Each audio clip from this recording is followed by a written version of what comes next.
Every year, members of Congress are required to report their personal finances, their assets, and their income.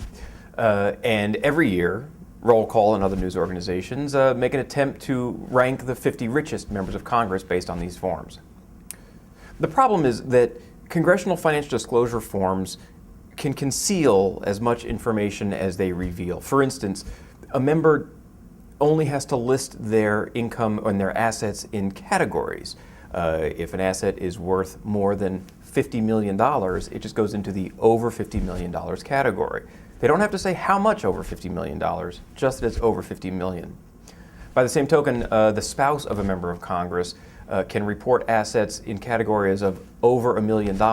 That could be $1.5 million, it could be $100 million. There's no way to determine that from the forms that they file. In addition, there's a bunch of personal property that doesn't have to be reported. So members of Congress don't have to report any homes that they own if they don't generate any income. A beach house in the Bahamas doesn't have to be counted. Your personal residence doesn't have to be counted. A Picasso, a Learjet, jewelry, diamonds, anything else that is personal property that doesn't generate income does not have to be reported. With that caveat aside, what Roll Call's attempted to do is to take the minimum value of all reported assets and subtract from that the minimum value of all reported liabilities, mortgages and other loans. And what we come up with is the minimum net worth of the members of Congress to the degree we can determine those numbers. And you end up with our top 50 list. Senator John Kerry, Democrat from Massachusetts, tops this year's list of richest members of Congress, though it's mostly his wife's money. And of course, since it's his wife's money, he doesn't have to report the true value of most of it.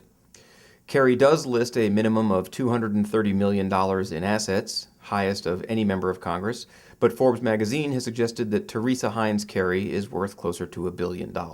Jane Harman, a House Democrat from California, whose husband founded the audio company that makes Harman Kardon stereo equipment, comes in second on our list this year with a net minimum asset of about $226 million.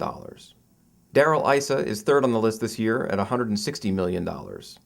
Issa founded a company that makes car alarms, and you may remember that he personally bankrolled the effort to recall former California Governor Gray Davis.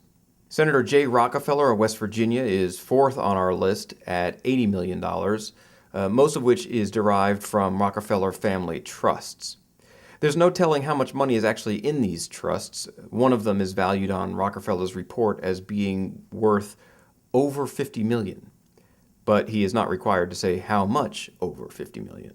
Rounding out the top five is Robin Hayes. The Republican House member from North Carolina has $79 million minimum assets.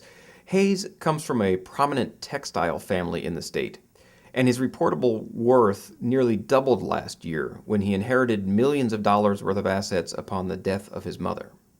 One member worth noting who is not on the top of our list is Senator Herb Kohl of Wisconsin. Kohl owns the Milwaukee Bucks basketball team, which is probably worth close to $300 million. If he had to disclose the full value of the team on his disclosure form, he would likely be at or near the top of our list of richest members. Since he has only to declare the team as being within the range of over $50 million, he falls far down the list, particularly since the team comes with more than $50 million worth of liabilities, which we count against his assets. For more news and updates, and to read the entire list of the 50 richest members of Congress, please go to rollcall.com.